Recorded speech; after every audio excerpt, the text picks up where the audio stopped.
to California. Let's say in an alternate universe, John Cena goes back on his word of retirement and goes to AEW in 2026. He signs a 2-year contract that is pretty much given the same deal he has in WWE currently, where he can come in, work some programs, and take some time off to film movies. How would you book Cena's first year with the current AEW talent? And could you see Tony Khan treating Cena like he did CM Punk with the world title? That is a very alternate universe that you have proposed here. So alternate that it hasn't even been discovered yet. If Sting is anything to go by, I think Tony Khan would treat John Cena very well and very respectfully, especially if he realizes what a gold mine Cena could be for his company. Like, Cena is one of the few guys, outside of someone like Rock, who could walk in and have an immediate, measurable impact on business. Like a needle mover, as Roman Reigns would say. And Roman would probably be another one. And given how limited Cena's schedule would be, I think it would be just squeezing in as many dream matches as Tony feels he can squeeze in. I think that's what his run would look like. I mean, Kenny Omega would have to be one. Hangman would be another. I think a Cena Hangman story could be really good, actually. MJF is the obvious one that would have to be done, and there's a story they could tell there too, with Cena being someone that MJF can say he looked up to, and he's even followed in his footsteps into Hollywood. But John's all washed now, right? He's a pathetic shell of what he used to be, and he causes Cena to question whether or not he still has it. To me, that's a very basic story you could do with those two, and the promos, I think, would be incredible. The back and forth promos with Cena and MJF. He would get that one last match with Adam Copeland. A lot of history there. Jon Moxley, I'm sure, would be an opponent that Tony would put him in the ring with. Some battle rapping with Max Caster would be a must at some point. I think you can get maybe a big Dynamite match out of that, at least. Have Cena dust off the Doctor of Thugonomics for one night. But that's all you're really going to get out of Cena. Outside of some TV matches, maybe some tags. I could see him and Darby tagging for a match against the Death Riders or the Callis family.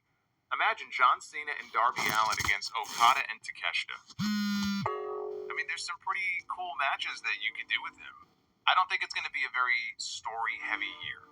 I mentioned Hangman, I mentioned MJF. I think you could tell some compelling stories there. But I think by and large, it would be Tony booking him in as many dream-type matches as he possibly can. Tavon from Baltimore. Recently, The Rock and Mark Kerr sat down for a Sports Illustrated interview with each other for the Smashing Machine movie.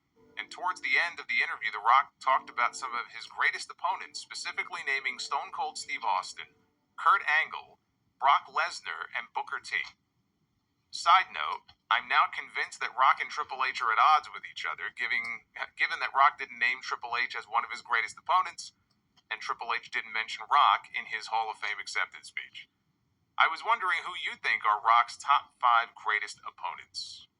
There's definitely a professional jealousy there with Triple H that he's always had for The Rock. Even before Rock went to Hollywood, there's always been this underlying tension between the two of them.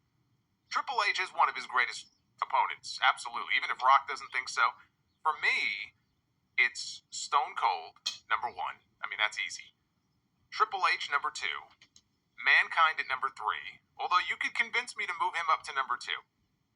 But the stuff with Triple H, it spanned a number of years from 98 on, and their careers really mirrored each other in a lot of ways, as far as them fighting alongside each other for the same spot.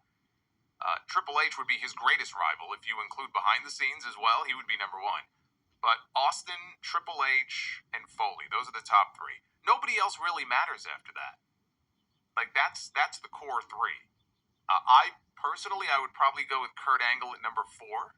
I thought they always worked well together. They each won a world title from each other. Same with Chris Jericho.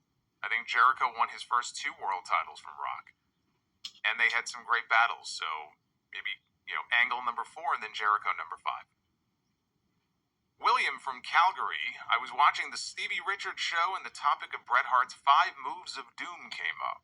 It got me wondering, I don't remember any wrestlers using the atomic drop move for decades. Do you know if the move got banned or why the wrestlers stopped using it?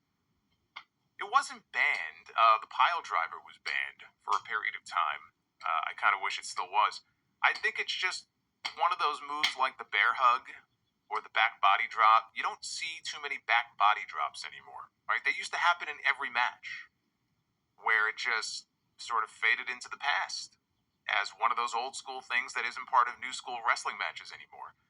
And to be fair, the atomic drop is a pretty goofy move because of the way you need to sell it, right? It's better when you have someone who sells it really over the top, like Rick Rude used to do or Kurt Hennig. Rick Rude was the best at selling the atomic drop. I could see where some people might hate it if they wanted a more serious presentation because he was very, very silly with it. But you kind of have to go all the way with it, and there was nobody better at it than him. Probably Rude and then Hennig would be number two. But then you have the inverted atomic drop, which is what Brett used to do. And I never understood how that wasn't deemed an illegal move and how you weren't disqualified for it. So it just sort of fell to the wayside. I mean, the atomic drop and the back body drop and the double axe handle off the top rope, they've basically been replaced by tope con hilos and code reds and Canadian destroyers. And 20 years from now, those moves will be replaced by something else. It's the evolution of wrestling. Style and substance in the GMC